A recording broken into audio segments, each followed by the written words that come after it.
વિદ્યાર્થી મિત્રો, again welcome to my YouTube channel.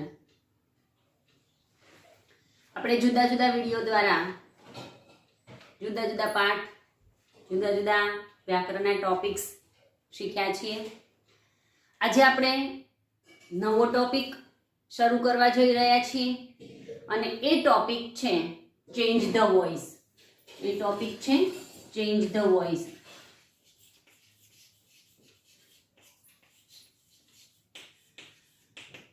હવે ચેન્જ ધ વોઇસ છે એ ધોરણ 9 થી ધોરણ 12 ના બધા જ વિદ્યાર્થીઓ માટે ઉપયોગી છે. કારણ કે કોઈ ધોરણમાં 2 માર્કનું, કોઈ 3 માર્કનું એવી રીતે પૂછાય છે. ધોરણ 12 માં બોર્ડની પરીક્ષામાં ચેન્જ ધ વોઇસ એ 4 માર્કનું પૂછાય છે, પણ એમાં સ્પષ્ટ સૂચના આપેલી હોતી નથી. ચેન્જ ધ વોઇસ એવું સ્પષ્ટ લખેલું હોતું નથી. સ્ટાર્ટ લાઈક ધીસ ફકરો આપેલો છે, ફકરાની નીચે સ્ટાર્ટ લાઈક ધીસ એમ આપેલું હોય. હવે સ્ટાર્ટ લાઈક ધીસ માં આવી રીતે ફકરાની શરૂઆત કરો. સ્ટાર્ટ લાઈક ધીસ નો અર્થ થાય ફકરાની શરૂઆત આવી રીતે કરો. જો કર્મ પહેલા મૂકી દીધું હોય તો એ વાક્ય ચેન્જ ધ વોઇસ નું છે, એટલે કે એ આખા ફકરામાં ચેન્જ ધ વોઇસ કરવાનું, નહીતર ચેન્જ ધ ટેક્સ્ટ પણ પૂછાય. તો આજે આપણે ચેન્જ ધ વોઇસ શીખીએ. ચેન્જ ધ વોઇસ, તો વોઇસ છે એ 2 પ્રકારના છે. એક છે એક્ટિવ વોઇસ અને 2 છે પેસિવ વોઇસ. એક્ટિવ વોઇસ અને passive voice. Active into passive, passive into active. વાક્યનું એક્ટિવ માંથી પેસિવ, પેસિવ માંથી એક્ટિવ 2 રીતે થઈ શકે. તો સૌથી પહેલા એક્ટિવ વોઇસ એટલે શું? તો એક્ટિવ ને ગુજરાતીમાં કહેવાય કર્તરી અને પેસિવ ને ગુજરાતીમાં કહેવાય કર્મણી. કર્તરી એટલે કર્તા સક્રિય હોય અને કર્મણી એટલે કર્મ સક્રિય હોય. તો આ બંને કર્તરીની રચનામાંથી કર્મણીની રચના શીખવાની છે. પણ જ્યારે કર્તરીમાંથી કર્મણી કરીએ છીએ ત્યારે દરેક કાળ, જેટલા આપણા કાળ છે એ કાળનું જે ક્રિયાપદ છે એ ક્રિયાપદ એક્ટિવ હોય તો અલગ હોય, પેસિવ હોય તો પણ અલગ હોય. તો દરેક કાળની એક્ટિવ અને પેસિવની રચના અલગ થાય.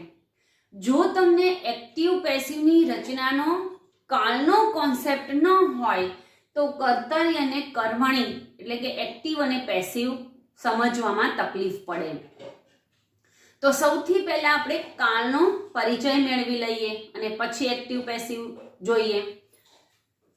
તો ગુજરાતી ભાષાની જેમ અંગ્રેજી ભાષામાં પણ મુખ્ય 3 કાળ છે. એક વર્તમાન કાળ, 2 ભૂતકાળ અને 3 ભવિષ્યકાળ. આ 3 કાળ છે, પણ આ મુખ્ય કાળ છે. આપણે જ્યારે એક્ટિવ પેસિવ શીખીએ છીએ એમાં વર્તમાન કાળ, ભૂતકાળ, ભવિષ્યકાળ નહીં, પણ એના પેટા પ્રકાર જોવાના હોય, પેટા કાળ જોવાના હોય. દાખલા તરીકે વર્તમાન કાળ છે તો એના પેટા કાળ કયા? તો કે પહેલો છે સાદો વર્તમાન, બીજો છે ચાલુ વર્તમાન, ત્રીજો છે પૂર્ણ વર્તમાન અને ચોથો છે ચાલુ પૂર્ણ વર્તમાન કાળ. આ 4 કાળ છે. આ ચારેય કાળની ક્રિયાપદની રચના જુદી જુદી છે. સાદા વર્તમાન કાળનું ક્રિયાપદ હોય એ ક્રિયાપદ ચાલુ વર્તમાન કાળનું ન હોય, અને ચાલુનું હોય એ પૂર્ણનું ન હોય, પૂર્ણનું હોય એ ચાલુ પૂર્ણનું ન હોય. ટૂંકમાં બધા જ જે કાળ છે એ બધા જ કાળના ક્રિયાપદો અલગ અલગ હોય. હા, ઇન શોર્ટ, જ્યારે આપણે કર્મણી શીખીએ છીએ તો કર્મણીમાં તો ક્રિયાપદનું V3 જ આવે, ત્રીજું રૂપ આવે. પણ પહેલા કર્તરીની વાક્ય રચના ખબર હોવી જોઈએ કે સાદા વર્તમાન કાળનું એક્ટિવ વોઇસનું વાક્ય તો એમાં ક્રિયાપદ કેવું હોય, ચાલુ વર્તમાન કાળનું એક્ટિવ વોઇસનું વાક્ય કેવું હોય, એ રચના સમજ્યા પછી આપણે પેસિવ કરશું. એવી રીતે ભૂતકાળ છે એના પેટા કાળ છે તો સાદો ભૂતકાળ, 2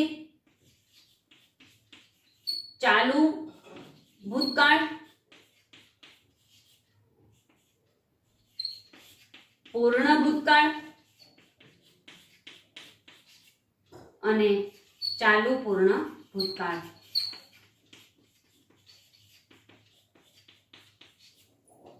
આ ચાર કાળ એવી રીતે સાદો ભવિષ્યકાળ,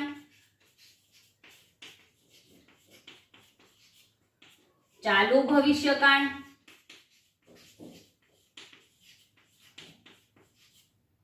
પૂર્ણ ભવિષ્યકાળ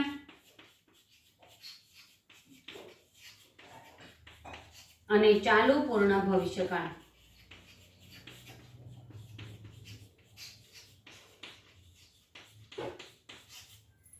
આ રીતે કુલ 12 કાળ છે એ 12 કાળનું એક્ટિવ પેસિવ જોવું પડે. આ ઉપરાંત આજ્ઞાર્થ વાક્યો પણ આવે છે, પરવાનગી વાળા વાક્યો પણ આવે છે. આ બધાનું પેસિવ પરીક્ષામાં પૂછાય છે, પણ આપણે ધીરે ધીરે સ્ટેપ બાય સ્ટેપ જોશું. હવે સૌથી પહેલા આ 3 કાળ, ચાલુ પૂર્ણ વર્તમાન કાળ, ચાલુ પૂર્ણ ભૂતકાળ અને ચાલુ પૂર્ણ ભવિષ્યકાળ, આ 3 કાળ એવા છે કે એનું એક્ટિવ જે થાય એ જ એનું પેસિવ થાય. એટલે કે એક્ટિવમાં ક્રિયાપદનું જે રૂપ હોય પેસિવમાં એનું એ જ રૂપ આવે. એટલે આ 3 કાળ છે એ 3 કાળનું આપણે પેસિવ કે એક્ટિવ સમજવાની જરૂર નથી. માત્ર કર્તાની જગ્યાએ કર્મ, એમાં તમે 9 કાળ શીખશો એટલે ઓટોમેટિક આનો કોન્સેપ્ટ ખ્યાલ આવી જશે. તો સૌથી પહેલા આપણે સાદો વર્તમાન કાળ જોઈએ છીએ કે કોઈ પણ કાળ હોય તો એ કાળમાં ક્રિયાપદના આધારે કાળની ઓળખ થાય. તો આપેલું વાક્ય છે, આપણે અહીંયા વાક્યને ઓળખવાનું નથી, આપણને જે વાક્ય આપેલું છે એ વાક્યનું આપણે પેસિવ કરવાનું છે. તો સૌથી પહેલા આપણે સાદા વર્તમાન કાળનું પેસિવ કેવી રીતે થાય એને સમજીએ. તો સાદો વર્તમાન કાળ છે, અહીંયા આપણને સાદો વર્તમાન કાળ આપેલો છે. તો સાદો વર્તમાન કાળ વાક્ય આપેલું છે એની ઓળખ શું? તો કે એક્ટિવ વોઇસ નું વાક્ય હોય તો એ વાક્ય કેવી રીતે સમજાય? તો કે પહેલા કર્તા આપેલો હોય. હવે નોર્મલી સામાન્ય રીતે કર્તા એટલે શું? નામ કે સર્વનામ. કર્તા એટલે નામ કે સર્વનામ. નામ હોય, કોઈ છોકરાનું નામ હોય, કોઈ છોકરીનું નામ હોય, અને સર્વનામ એટલે આઈ, વી, you, he, she, it, they, આ બધા સર્વનામ છે. તો એનો સમાવેશ છે કર્તામાં થાય. ત્યાર પછી ક્રિયાપદનું મૂળ રૂપ. હવે ક્રિયાપદનું મૂળ રૂપ એટલે શું? તો કે જે શબ્દ ક્રિયા રજૂ કરે છે. દાખલા તરીકે play, run, go, write, see, sit, આ બધા ક્રિયાપદો છે. કારણ કે એવા શબ્દો છે કે જેના દ્વારા આ કર્તાની ક્રિયા રજૂ થાય. તો એ ક્રિયાપદ મેં તમને કીધા કે જે શબ્દ ક્રિયા રજૂ કરતા હોય એવા શબ્દોને S, ES, D, ED, ING કોઈ જ પ્રત્યય ન લાગે જો મૂળ રૂપ છે. કોઈ પણ પ્રકારના પ્રત્યય વગરનું રૂપ મૂકવાનું અને ત્યાર પછી કર્મ મૂકવાનું. આ થઈ એક્ટિવ વોઇસની રચના. પણ અહીંયા કર્તા છે એ કર્તા જો હી, શી કે ઈટ હોય, અહીંયા દાખલા તરીકે સ્નેહા નામ આપેલું છે તો એ કર્તા છે, પણ સ્નેહા એ શી છે, તો જ્યારે હી શી કે ઈટ આપેલું હોય તો ક્રિયાપદ એસ કે ઈએસ વાળું મૂકવું.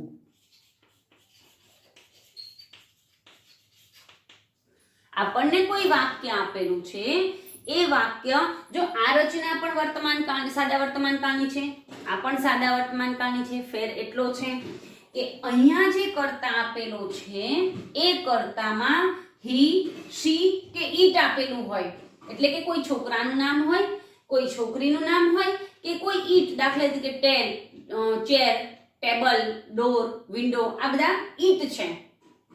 એન એપલ હોય, ઓરેન્જ હોય, આ બધા ઈટ છે.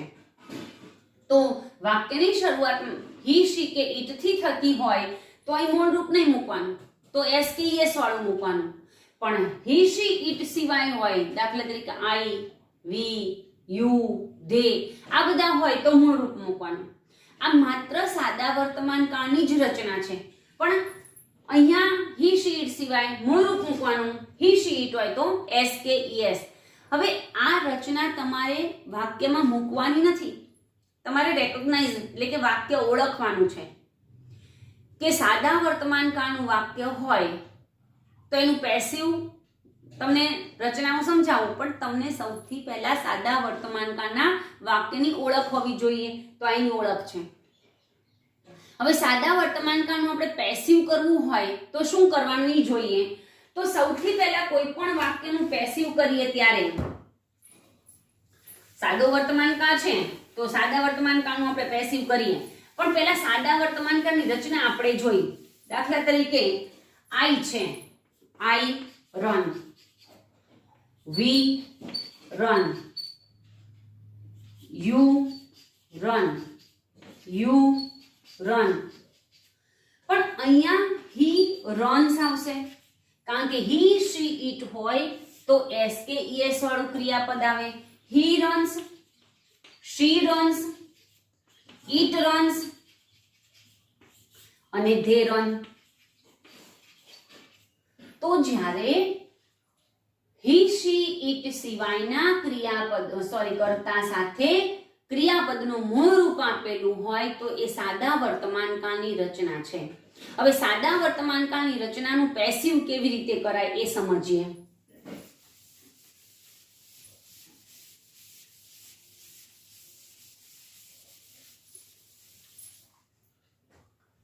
પહેલું વાક્ય છે આઈ ઈટ એન એપલ, આ વાક્ય છે. બીજું વાક્ય છે શી રાઇટ્સ અ લેટર, આ બીજું વાક્ય છે. હવે બે વાક્યમાં ફેર શું છે તો કે અહીંયા મૂળ રૂપ છે અને અહીંયા એસ કે ઈએસ છે. તો અગાઉ આપણે જોયું કે સાદા વર્તમાન કાળમાં હી શી ઈટ સિવાય મૂળ રૂપ મૂકવાનું. હી શી ઈટ હોય તો એસ કે ઈએસ. હવે આનું આપણે પેસિવ કરવાનું છે. તો પેસિવ માટેના થોડાક નિયમો છે. સૌથી પહેલો નિયમ છે કર્તાની જગ્યાએ કર્મ મૂકો, કર્મની જગ્યાએ કર્તા મૂકો, એટલે સ્થાન આખા બદલાઈ જશે. દાખલા તરીકે વાક્ય છે મેં ખાધું, આ કર્તરી છે. મેં આઈ છે, ઇંગ્લિશમાં જેને આઈ કહેવાય, ગુજરાતીમાં મેં કર્તા છે. પણ આને કર્મણી કરવું હોય તો મારાથી ખવાયું, એટલે આ કર્મણી થયું. આમાં ક્રિયાપદ પણ બદલાઈ ગયું, કર્તા પણ બદલાઈ ગયું અને નવો શબ્દ છે એડ થયો થી. તો જ્યારે આ કર્તરીનું કર્મણી કરીએ એટલે કે એક્ટિવ નું પેસિવ કરીએ એટલે થી શબ્દ ઉમેરાય. તો બીજો નિયમ છે એક્ટિવ માંથી પેસિવ કરીએ ત્યારે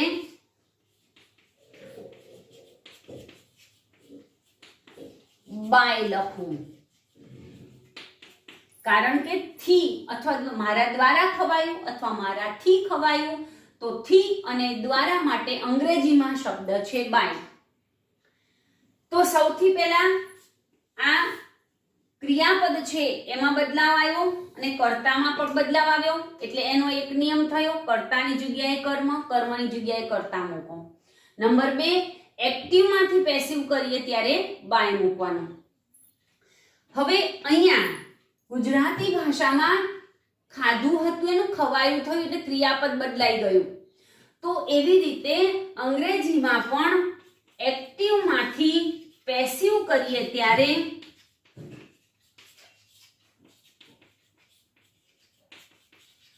મુખ્ય ક્રિયાપદનું V3 એટલે કે પાસ્ટ પાર્ટિસિપલ રૂપ મૂકવું. બીજા શબ્દોમાં કહીએ તો ભૂત કૃદંત કરવાનું. એક્ટિવમાં જે વાક્યમાં જે ક્રિયાપદ આપેલું હોય એનું જે સ્વરૂપ આપેલું હોય તે, પણ જ્યારે આપણે પેસિવ કરીએ છીએ ત્યારે મુખ્ય ક્રિયાપદ, જો બીજા એક કે નહીં, મુખ્ય ક્રિયાપદ જે શબ્દ મુખ્ય વાક્યની કર્તાની ક્રિયા રજૂ કરે એ ક્રિયાપદ છે એનું V3 કરવાનું, ભૂતકૃદંત કરવાનું. હવે આપણે વાક્યનું પેસિવ કરીએ. દાખલા તરીકે આ વાક્ય છે I eat an apple. સૌથી પહેલા કર્તાની જગ્યાએ કર્મ અને કર્મની જગ્યાએ કર્તા. તો આપણે રચનામાં જોયું કે પહેલા કર્તા આવે. અહીંયા અલગથી ફરી એક વખત લખું છું. એક્ટિવમાં કર્તા, આ માત્ર સાદા વર્તમાન કાળની છે એટલે ક્રિયાપદનું મૂળ રૂપ અને કર્મ. he she it હોય તો ક્રિયાપદ s કે es વાળું મૂકવાનું. અહીં એક્ટિવ રચના છે. હવે આ કર્તા એટલે I થયો, આ કર્તા થયો, અને કર્મ એટલે an apple. an apple એ કર્મ છે. હવે વિદ્યાર્થીઓ તમને એમ થાય કે તમે ડાયરેક્ટ કર્મ લખી દીધું, અમને વાક્યમાંથી કર્મની સમજ ન પડે તો શું કરવાનું? કારણ કે આ તો નાના વાક્યો છે. એક્ઝામમાં તો સંયોજકથી જોડાયેલા, પ્રેપોઝિશનથી જોડાયેલા મોટા વાક્ય પણ પૂછાઈ શકે, કંજક્શન આપેલા હોય. તો એક જ વસ્તુ યાદ રાખવાની, સૌથી પહેલો જે કર્તા હોય તે કર્મને કેવી રીતે શોધવું? તો કે કર્તા એટલે I છે અને ક્રિયાપદ એટલે eat. eat એટલે ખાવું, I એટલે હું. I eat કર્તા અને ક્રિયાપદને શું દ્વારા પ્રશ્ન પૂછો અને એનો જે જવાબ વાક્યમાંથી મળે એ કર્મ છે. દાખલા તરીકે I એટલે હું, eat એટલે ખાવું, હું શું ખાઉં છું? તો an apple એ કર્મ છે. અગેન ફરીથી એકવાર વ્યાખ્યા બોલી જાઉં છું કે કર્તાને ક્રિયાપદનો ઉપયોગ કરી શું દ્વારા પ્રશ્ન પૂછવાથી એનો જવાબ વાક્યમાં મળે એ જવાબ એ કર્મ છે. તો કર્મને પહેલા લઈ લેવાનું, I ની જગ્યાએ an apple મૂકો, an apple ની જગ્યાએ I મૂકો એટલે an apple થશે. આ કર્તા થઈ ગયો. ત્યાર પછી પેસિવ વોઇસની રચના હોય તો હવે તમને સમજાવું છું. પેસિવ રચના હોય એટલે શું કરવાનું? અહીંયા કર્મ આવશે. જો કર્તાની જગ્યાએ કર્મ, કર્મની જગ્યાએ કર્તા એટલે કર્મ, પણ આ કર્મ છે એ કર્તા સ્વરૂપે મૂકવાનું. શા માટે તમને સમજાવું. કર્તા અને કર્મ એ શું છે? દાખલા તરીકે I હોય તો એનું કર્મ me થાય, you હોય તો એનું કર્મ you થાય, we, us, he, him, she, her, it, it અને they હોય તો them કરવાનું. એટલે પહેલો નિયમ કર્તાની જગ્યાએ કર્મ અને કર્મની જગ્યાએ કર્તા. આઈ હોય ત્યાં મી મૂકવાનું, મી હોય ત્યાં આઈ કરવાનું. હવે દાખલા તરીકે અહીંયા આઈ છે તો હું એનું મી કરીશ, પણ આ સિવાયના કોઈ નામ કે સર્વનામ હોય કર્તા કે કર્મમાં, આ સિવાયના હોય તો એમાં કોઈ પણ ફેરફાર કરવાનો નહીં. તો જો આપેલા વાક્યમાં એન એપલ છે, આમાંથી કોઈ સર્વનામ નથી, એટલે એન એપલ હતું એટલે હું એનું એ જ મૂકી દઈશ, એન એપલ. એટલે અહીંયા કર્મ મૂકવાનું કર્તા સ્વરૂપે. ત્યાર પછી એમ, ઇઝ કે આર આપણે શીખીએ છીએ વર્તમાન કાળ. તો વર્તમાન કાળ દર્શાવવા માટેની આ નિશાની છે કે વાક્ય વર્તમાન કાળનું છે. તમને દરેકને ખબર છે કે એમ, ઇઝ, આર એ ટુ બી ના વર્તમાન કાળના રૂપો છે. તો વર્તમાન કાળના રૂપો મૂકી જે ક્રિયાપદ આપેલું હોય એ ક્રિયાપદનું V3 મૂકવાનું. આ પેસિવ કન્સ્ટ્રક્શન છે. એટલે અહીંયા કર્મ આપેલું છે, પાછળથી કર્મને લાવીએ. દાખલા તરીકે હિમ આપેલું હોય, હિમને આગળ લાવીએ તો હિમ ના મુકાય, કારણ કે ક્યારેય વાક્યની શરૂઆત કર્મથી ન થાય. એનું સ્વરૂપ તો બદલી જ નાખવું પડે, કર્તા સ્વરૂપે જ મૂકવું પડે. આપણે આગળ એક ઉદાહરણ જોશું.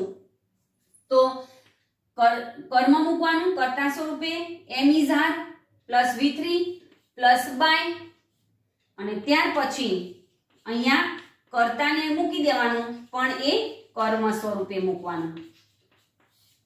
આ સ્વરૂપ છે એટલી વિગત હું તમને હમણાં સમજાવું છું ઉદાહરણ દ્વારા. અહીંયા આપણે મૂળ વાક્ય પર આવી જઈએ. તો એન એપલ એ કર્મ છે એટલે વાક્યની શરૂઆતમાં મૂક્યું એટલે આ કર્મ આવી ગયું. એમ, ઇઝ, આર ત્રણમાંથી એક. જો આઈ હોય તો એમ મૂકો, એક વચન હોય તો ઇઝ મૂકો, અને બહુવચન હોય તો આર મૂકો. એન એપલ એ ઈટ છે એટલે એની સાથે ઇઝ આવશે. પછી ક્રિયાપદનું V3 મૂકવાનું છે. તો અહીંયા આપણને ક્રિયાપદ આપેલું છે ઈટ, એનું V3 થાય eaten. ત્યાર પછી બાય મૂકો, ત્યાર પછી કર્તા એટલે કે આ, પણ અહીંયા કર્તા છે એ કર્મ સ્વરૂપે એટલે મી થઈ જાય એનું. આ રીતે કોઈ પણ વાક્યનું પેસિવ કરવાનું. બીજું વાક્ય આપણે લખેલું જ છે એ જોઈએ.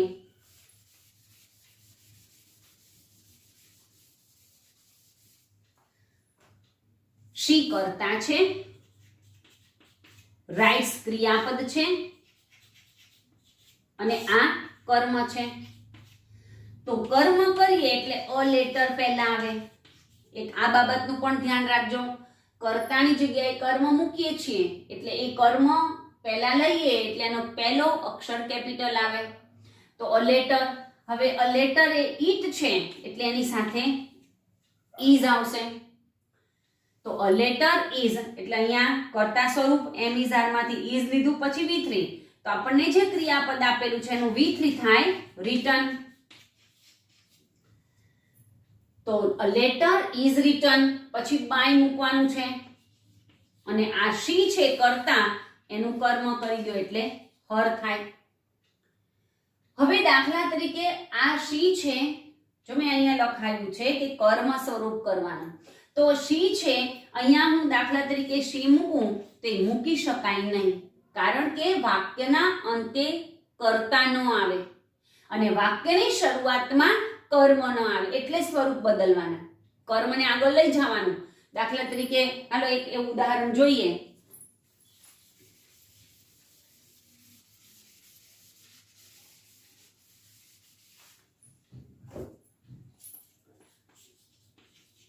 They give him a book. આ વાક્ય છે. જ્યારે કર્તા ક્રિયાપદ કર્મને વાક્યમાંથી શોધી લઈએ, બાકીના વાક્યની નીચે અંડરલાઈન કરી દેવાની, એટલે આ વધારાનું છે, એને વાક્યના અંતે જોડી દેવાનું આખું પેસિવ કરીને. તો they છે એ કર્તા છે, give એ ક્રિયાપદ છે, અને હિમ એ કર્મ છે. હવે અહીંયા જુઓ, હિમ છે આ કર્તાની જગ્યાએ કર્મ એટલે હિમની જગ્યાએ ધે થશે, ધેની જગ્યાએ હિમ આવશે. તો હું હિમને આગળ મૂકી દઈશ વાક્યની શરૂઆતમાં, પણ હિમ નહીં આવે, કારણ કે હિમ તો કર્મ છે. વાક્યની શરૂઆત કોઈ દિવસ કર્મથી ન થાય તો એનું સ્વરૂપ બદલવું પડે. હિમ છે એનું હી કરી નાખવાનું, એટલે અહીંયા હિમ છે એનું હી કરી નાખવાનું. જો અહીંયા પણ લખાવ્યું છે કે કર્મ મૂકવાનું પણ એનું સ્વરૂપ બદલી નાખવાનું, કર્તા સ્વરૂપ કરી દેવાનું. ત્યાર પછી એમ ઇઝ આર ત્રણમાંથી એક ભીની સાથે ઇઝ આવે, હી ઇઝ. પછી ગીવ છે એનું ત્રીજું રૂપ થાય ગિવન, ત્યાર પછી એટલે ત્રીજું રૂપ, ત્યાર પછી બાય. અને ધે છે તો અહીંયા ધે એનું કર્તા છે તો એનું કર્મ સ્વરૂપ મૂકવાનું. જો અહીંયા કર્મ સ્વરૂપ કીધું છે તો કર્મ સ્વરૂપ થાય ધેમ. આ વાક્ય ખાસ એટલા માટે તમને સમજાવ્યું કે સ્વરૂપનો તમને ખ્યાલ આવે, અને અબુક છે વાક્યમાં જોડી દેવાનું છેલ્લે. એટલે અહીંયા જુઓ કે કર્મ આવ્યું પણ સ્વરૂપ બદલાઈ ગયું, હી મૂકવાનું. અને અહીંયા કર્તા આવ્યું પણ સ્વરૂપ કર્મ આવ્યું, કારણ કે વાક્યની શરૂઆતમાં ક્યારે કર્મ ન આવે, કર્મ સ્વરૂપ ન આવે, અને વાક્યના અંતે ક્યારે કર્તા સ્વરૂપ ન આવે. એને કર્મ સ્વરૂપમાં જ મૂકવું પડે. આ રીતે કોઈ પણ વાક્યનું પેસિવ તમારે કરવાનું. આ આપણે માત્ર ને માત્ર સાદા વર્તમાનકાળના વાક્યો જોયા. હવે આ જે નિયમો છે એ નિયમો આપણને બધા જ જેટલા ચેન્જ ધ વોઇસના કાળ પ્રમાણે જોઈએ કે આજ્ઞાર્થ વાક્ય પ્રમાણે જોઈએ કે પરવાનગીવાળા વાક્યો જોઈએ, કોઈ પણ વાક્યનું પેસિવ કરીએ આ નિયમો કોમન આવશે દરેકમાં, કે કર્તાની જગ્યાએ કર્મ દરેકમાં મૂકવાનું, દરેકમાં બાય મૂકવાનું, અને દરેકમાં મુખ્ય ક્રિયાપદનું V3 કરવાનું. વિદ્યાર્થી મિત્રો, તમને કોઈ ક્રિયાપદનું V3 ન આવડે તો બજારમાં વર્બની બુક V1, V2, V3 એવા 3 ફોર્મ આપેલા છે, એની હેલ્પફુલ વર્બ કરીને બુક અવેલેબલ છે, તો તમે એના દ્વારા પણ સમજી શકો છો કે V3. કારણ કે જેમ જેમ તમે પ્રેક્ટિસ કરશો વાક્યની, એમ ધીરે ધીરે એક સમય એવો આવશે કે દરેક વાક્યના V3 નો કોન્સેપ્ટ તમને આવડતો જશે. અને ચેન્જ ધ વોઇસ છે એ પ્રેક્ટિસનો ટોપિક છે. અમે સાહેબ સમગ્ર ટોટલ ગ્રામર છે ને એ પ્રેક્ટિસ માટે છે. બે વખત અત્યારે તમને કોન્સેપ્ટ આવડી જાય, પણ જો તમે પ્રેક્ટિસ ન કરો તો તમને ભૂલાઈ જશે. તો તમારે ધીરે ધીરે વાક્યોની પ્રેક્ટિસ કરતા જવાનું છે. આપણે જ્યારે જ્યારે બીજા કાળનો ચેન્જ ધ વોઇસ શીખીશું ત્યારે અગાઉના કાળને આપણે રિવિઝન કરી અને પછી આગળ વધીશું.